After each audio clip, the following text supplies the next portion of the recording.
All right, so in this chapter, we've talked about money, how money is created, what's the different process that happens. So we're seeing how the central bank can create money, but then afterwards, there's this money creation process that happens with commercial banks. We understood why that's okay, but the different limitations of it, and so on and so forth. And essentially, we saw this whole idea that the Bank of Canada is a federal institution. It's owned by the government, so it's not a bunch of rich bankers that own this, which is a bad misconception that people have because of some conspiracy theory videos that they'll find on YouTube. And essentially, we started looking at the different ways for the central bank to control the amount of money in circulation. Because that level of money in circulation is going to have an influence on the amount of money that people could put aside and the amount of investment there is and so on.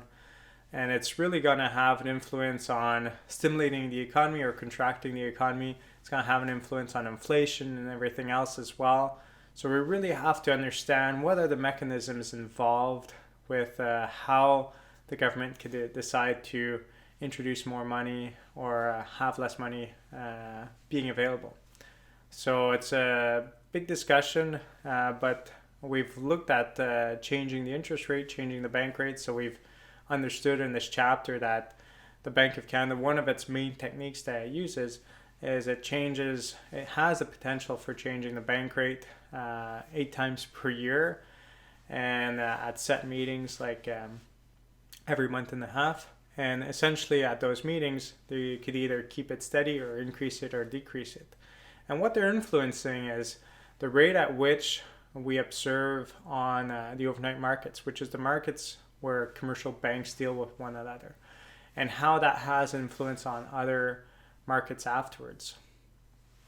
At some point in the past, they have increased this amount a few times in a row, and then my line of credit, which is on a variable interest rate, well, it didn't change instantly, but after a while that the bank rate changes has influence on the prime rate, which you might see when you take out a mortgage or something else, and that prime rate is going to have an influence on different mortgages and other things like that. So changing the bank rate has a big influence on how much money people decide to keep, how much they decide to spend, and so on. So it's a really good chapter to understand this whole monetary system, how it works, and what kind of alternatives there may be to it.